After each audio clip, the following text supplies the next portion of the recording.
কুলপির ঢোলা গ্রাম পঞ্চায়েত, এইখানে এই গ্রামগুলোয় ঘুরলে একটা জিনিস দেখা যাচ্ছে, প্রচুর মানুষ আছেন যাদের কাঁচা বাড়ি রয়েছে, কিন্তু কাঁচা বাড়ি থাকলেও আবাসের তালিকায় তাদের নাম নেই। অথচ পঞ্চায়েত সদস্য যিনি, তার পাকা বাড়ি থাকার পরেও তার ছেলে সহ গোটা পরিবার পরিজনদের নামে আবাসের 9টি বাড়ি অ্যালট হয়েছে। দক্ষিণ চব্বিশ পরগনার কুলপির ঢোলা গ্রাম পঞ্চায়েতের এই ঘটনায় কি অভিযোগ সামনে আসছে শোনাবো। এবারে আবাসের তো প্রচুর বাড়ি এসছে, আপনারা পাননি? আবেদন করেছিলেন? আবেদন বলতে লিডাররা, পার্টির লিডাররা আগে ওদের সব ছেলে বউ ছেলেপুলের নাম সব আবেদন করে দেওয়ার পরে লাস্টে আমরা বুঝতে পেরে তারপর গেলাম, যে কাগজপত্র জমা নিয়েছে আর কোনো লিস্টে নাম আসে না, কোনো খবরও নেই। কি চাইছেন এখন? চাইছি যে বিডিও অফিসে এসে ডাইরেক্ট ইনকোয়ারি হোক, যে ন্যায্য পাওনাদার গরিব মানুষ তারা পাক।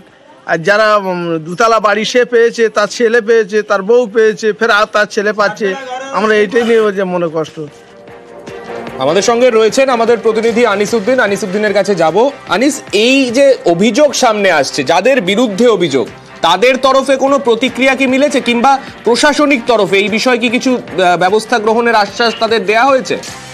দেখো, একেবারেই যে ঢোলা গ্রাম পঞ্চায়েতের যে দড়িকৌতলা গ্রামের পঞ্চায়েত সদস্য মমতাজ বিবি, তার বিরুদ্ধে যে অভিযোগ যে আবাস তালিকায় তিনি তার ছেলে সহ পরিবারের মোট 9 জনের যে নামের তালিকা, তা কিন্তু আবাস তালিকায় এসছেন। এবং এই ঘটনায় রীতিমতো রাজনৈতিক চাপানোটা শুরু হয়েছে, যেটা তৃণমূল পঞ্চায়েত সদস্যের বক্তব্য যে যখন সমীক্ষা হয়েছিল আবাসের তখন তাদের কাঁচা বাড়ি ছিল, কিন্তু এবারে তাদের এই তালিকায় নাম এসছে।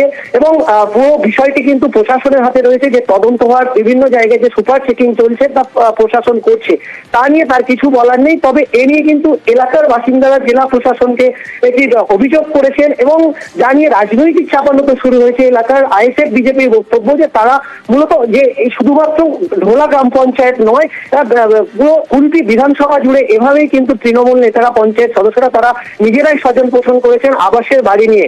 এবং যে মূলত যে পঞ্চায়েত সদস্য মমতাজ বিবি বারবার দাবি করেছেন যে এখানে তার কিছু করার নেই, কারণ পুরো বিষয়টি ব্লক প্রশাসন একেবারেই তদন্ত করছে। ব্লক প্রশাসন তদন্ত করে যে সিদ্ধান্ত নেবে তা তিনি মেনে নেবেন, এমনটাই কিন্তু তিনি দাবি করেছেন।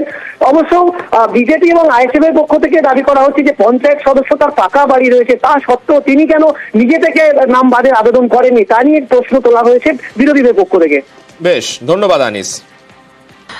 আমি তো এই পঞ্চায়েতে সব সদস্য হয়েছি। এইসব তো আগে তো অনেক আগে এইসব নাম দিয়েছিল, তারপরে এখন তো প্রশাসন শাসন সার্ভ করছে মেম্বারদের, সেখানে তো কোনো যার কোনো ইয়ে নেই, অর্ডার নেই যে মেম্বাররা সেখানে যাবে বা করবে। সেই কারণে আমি এই বিষয়ে তারা তদন্ত করে যেটা মনে করবে সেইটা করবে। হ্যাঁ, তখন নাম ছিল, সেই সময় নাম দেওয়া ছিল, তারপরে এখন তো নাম এসে তারা কাঁথা বাড়ি ছিল তখন নাম দেওয়া ছিল। এখন এবারে আমরা করেছি সেটা তদন্ত করে দেখবে, ঘটনা দেখে যেটা মনে করবে সেইটা করবে।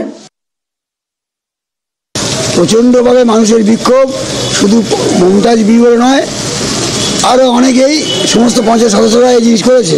মমতাজ বিবি একা পঞ্চায়েতের 9টা ঘর নিয়েছে, যেমন এটা ঠিক বাংলায়, সারা বাংলায় প্রতিটা জেলায় যে ঘটনা ঘটেছে এই আবাস যোজনার ঘর নিয়ে, এটা সর্বত্র একই জিনিস চলছে।